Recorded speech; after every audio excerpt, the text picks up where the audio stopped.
위기를 기회로 만들어라. 어른들이나 위인들이 맨날 하는 얘긴데 이게 진짜 가능한 걸까요? 위기가 기회가 될 수 있는 건지 뭔지 자시고를 떠나서 최근에 저에게는 2번의 위기가 있었습니다. 그것도 아주 큰. 채널이 없어졌습니다. 정확히 말하면 제가 7년 동안 자식이 없으니까 자식 같다고는 말을 못하겠고 너무 소중히 정말 내 채널인 것처럼 열심히 운영하고 갖고 오던 It's OK라는 채널을 출연을 그만하게 됐어요. 제가 왜 위기라고 표현을 했냐면 일단 심적으로 너무 힘들었어요. 보통 힘든 일이 있을 때 괜찮아, 시간 지나면 괜찮아져, 극복이 돼, 이런 말이 있잖아요. 근데 마치 그 아이유 가사처럼 그러나 시간이 지나도 해결되지 않는 일이 있었고 그게 저한테는 이 유튜브 채널을 아예 0부터 다시 시작한 거였어요. 시간이 지난다고 20만 채널이 다시 생기는 게 아니잖아 라는 생각이었고, 물론 100만 유튜버, 200만, 300만도 많은 시대에서 20만 채널은 그렇게 큰 채널은 솔직히 아니거든요. 근데 저는 그냥 7년 동안 내가 촬영도 어떻게 할지 모르고 편집도 어떻게 할지 모르고 내가 대학생일 때 바닥에서부터 시작해서 꾸려왔던 채널이 한순간에 없어지니까 그게 저한테는 위기였던 거죠. 꽤나 많은 부분을 차지하고 있었는데 20만도 7년이 걸렸는데 다시 0에서부터 시작하라고? 심지어 7년 전에 내가 유튜브 처음 시작했을 때보다 지금은 유튜버들이 더 많아졌어.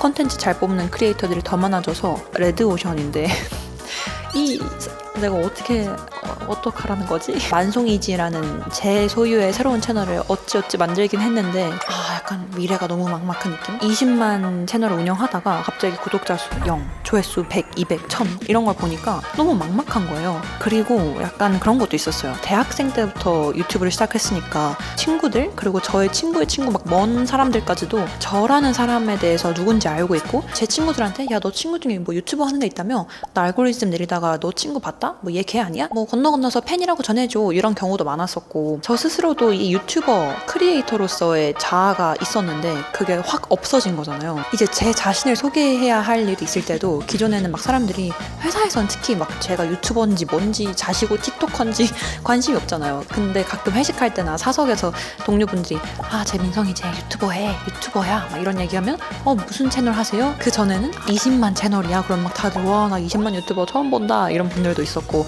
그 자리에서 저를 검색해보고 구독하고 이런 분들이 많았는데 이제는 검색해도 구독자가 10,000명밖에 안 되는 거야. 물론 10,000명도 너무 힘들게 모았지만 그래도 20만 채널과 10,000명은 20배가 차이가 나니까 체감상 그냥 갑자기 무명이 된 느낌? 나라는 사람과 내가 올리는 컨텐츠, 내가 올리는 생각은 동일한데 이 채널이 없어지니까 나를 대표할 수 있는 둥지 같은 게 없어지고, 이제 나를 설명하려면 좀 부연 설명을 좀 많이 해야 되는 거죠. 제가 원래는 이런 채널을 했는데 지금은 뭐 이런 사유가 있어서 새로 채널을 만들고 어쩌고, 설명이 길어지는 거죠. 채널을 중단하고 새로운 채널을 만들고 이걸 다시 브랜딩을 하고, 이런 일련의 과정을 거치면서 쉽지 않다라는 생각을 많이 했고, 그래도 뭐 어떻게 생각하면 아직 젊으니까 이제 또 다시 파이팅해서, 이게 더 힘들었던 건 뭐냐면 지금 보시는 것처럼 지금도 이렇게 만송이지 촬영했거든요.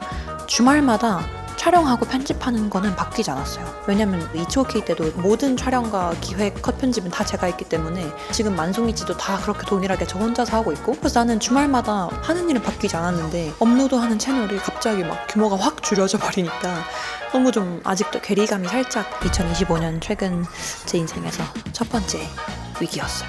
만만송. 2번째는 이걸 말을 해야 하나 말아야 하나 정말 고민을 많이 했는데요. 회사에서 큰 실수를 했습니다. 회사 일이라서 너무 구체적으로 말씀을 드릴 순 없지만 그때만 생각하면 아직도 심장이 철렁하고요. 얼마나 큰 실수였냐면 저희 팀만 피해를 본 게 아니라 저 때문에 다른 팀까지 추가적인 업무를 했어야 됐던 좀 그런 큰 실수였어요. 내가 이걸 왜 말하기 주저했지? 곰곰이 생각해보니까 이 감정이 쪽팔림인 것 같아요. 작은 실수도 아니고 꽤 큰 실수를 했다는 것 자체가 꼼꼼하지 못했다는 거니까. 그리고 이 사실을 3만 명에게 굳이 내 입으로 얘기를 한다는 것 자체가 쪽팔렸던 것 같아요. 유튜브에서는 막 갓생 사는 완벽한 직장인인 것처럼 해놓고 회사에서는 큰 실수를 했다는 게 괜히 스스로 저의 모순적인 모습을 보여주는 것 같아서, 나의 빈틈을 보여주는 것 같아서, 그럼에도 이렇게 말씀을 드리는 이유는 실수는 전 누구나 한다고 생각해요. 사회초년생 때 실수 안 해본 사람이 있나? 다들 한 번씩 실수도 하고 울어도 보고 다 뭐 그런 거지 뭐. 회사에서 우는 사람들 잘 이해가 안 갔는데 이번에 처음으로 회사에서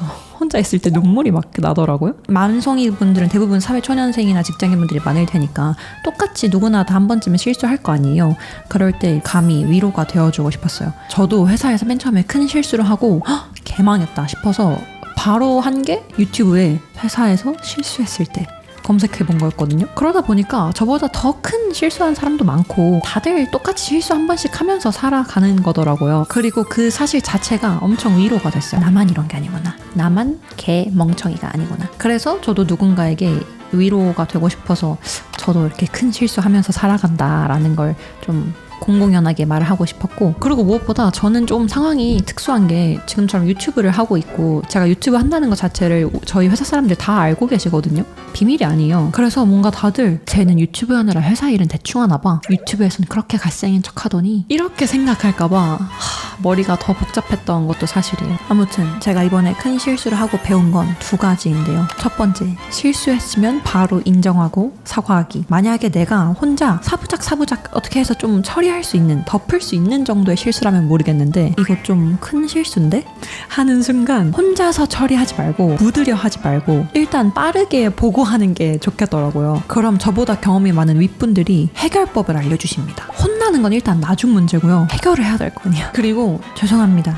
이렇게 사과를 하는 거예요. 이게 간단해 보이지만 생각보다 진짜 어렵더라고요. 제가 회사에서 사수분이랑 1대1 면담을 진행했을 때 그때 그분이 저에게 주셨던 피드백이, 실수를 하는 건 괜찮다. 사람이 하는 거라 실수가 당연히 있을 수 있고 누구나 실수를 한다. 다만 실수하고 나서 그 이후가 중요한데 일단 실수를 했으면 빠르게 인정하고 사과해라. 너는 실수했을 때 무슨 생각이 들어? 라고 물어보셔서 저는 전 제가 실수했을 때 개망했다 라는 생각이 먼저 듭니다 라고 했더니, 그럴 수 있는데 그런 것보다 일단 빠르게 인정하고 사과하는 것도 능력이라고 하더라고요. 생각해보니까 저는 어떻게 했냐면, 저도 사회초년생이니까 막 실수했을 때 당황해서 어쩔 줄 몰라 했거든요. 어쩔 줄 몰라 하기만 했어. 그러다 보니까 선배 팀원들이나 사수분들이 저 대신에 해결책을 찾아주시고, 다른 팀에게 대신 막 죄송합니다, 저희 팀이 그냥 어떠해서 이렇게 사과를 대신 해주셨어요. 마치 애기들이 사고치고 다니면 부모님이 대신 사과하는 그런 느낌? 그러니까 전 회사에서 아직 아무것도 모르는